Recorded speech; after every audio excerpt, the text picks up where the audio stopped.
కాకికి పిండం పెట్టి 2 గంటల నుండి ఎదురు చూస్తున్నారు కాని ఒక్క కాకి కూడా వచ్చి ముట్టడం లేదు.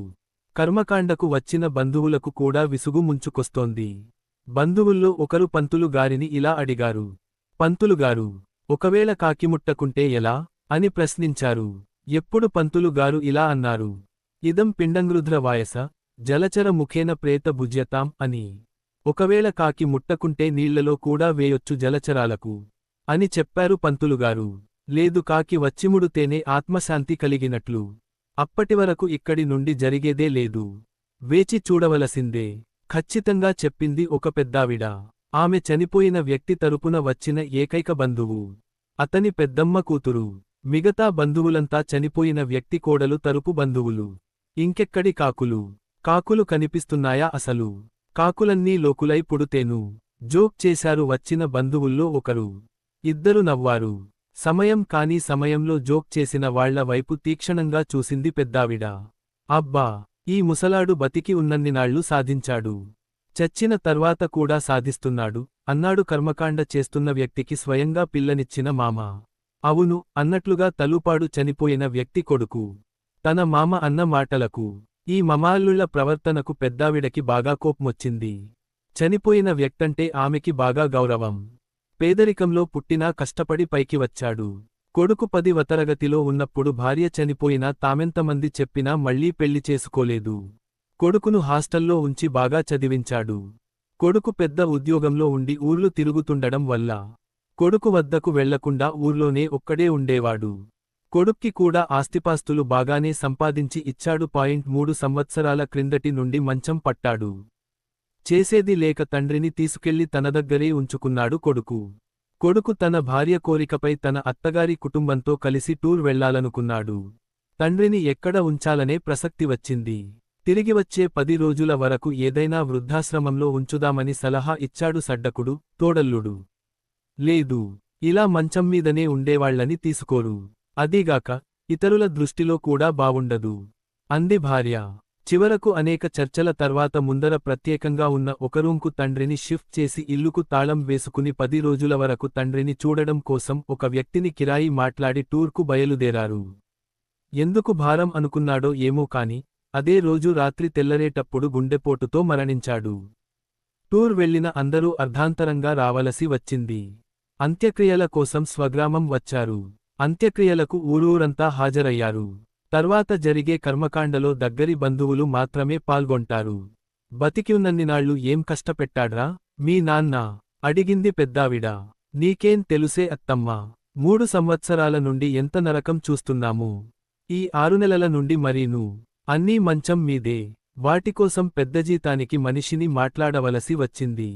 వాడు రాత్రికి ఉండడు కదా, రాత్రంతా మేమే సేవ చేయవలసి వచ్చేది అన్నాడు కొడుకు సమాధానంగా. అదొక్కటేనా?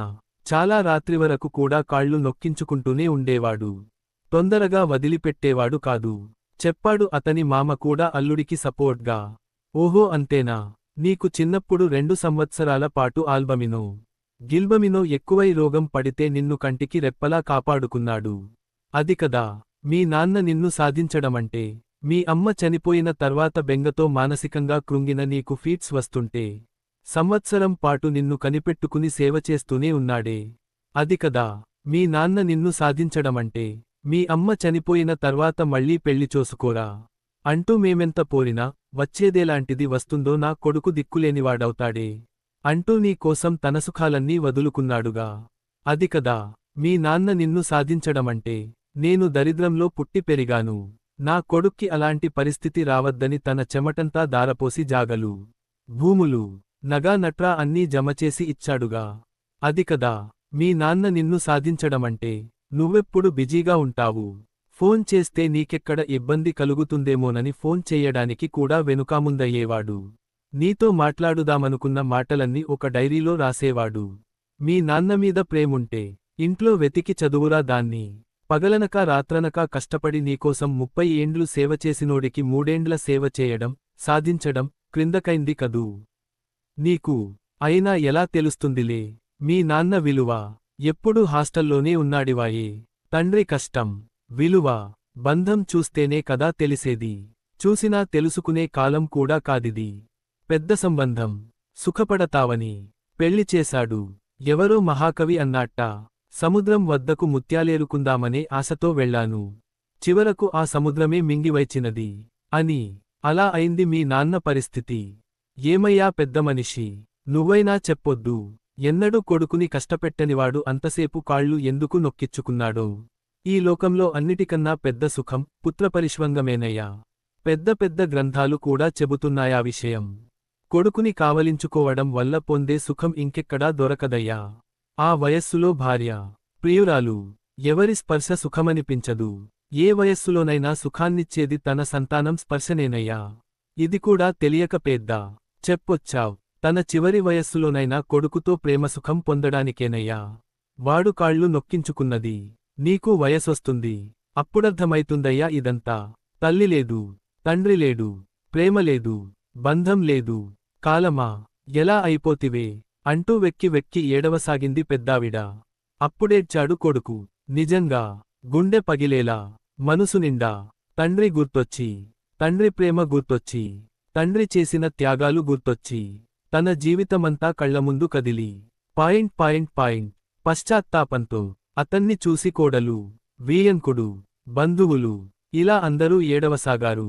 కొందరికి తమ తమ తండ్రి గుర్తుకురాగా, మరికొందరికి తమ తండ్రితనం, పిల్లల కోసం పడిన కష్టం గుర్తుకురాగా, ఇంకా కొందరికి ఆ పెద్దావిడ, కాలమా, ఎలా అయిపోతివే అంటూ ఏడుస్తున్న విధానాన్ని చూస్తూ తమ కాలం ఎలా ఉండబోతోందో అనే వేదన కలగడం వల్ల పుత్రధర్మాన్ని కావుమంటూ, రక్షించుమంటూ అప్పుడొచ్చాయి ఒక్కసారిగా కావు కావుమంటూ.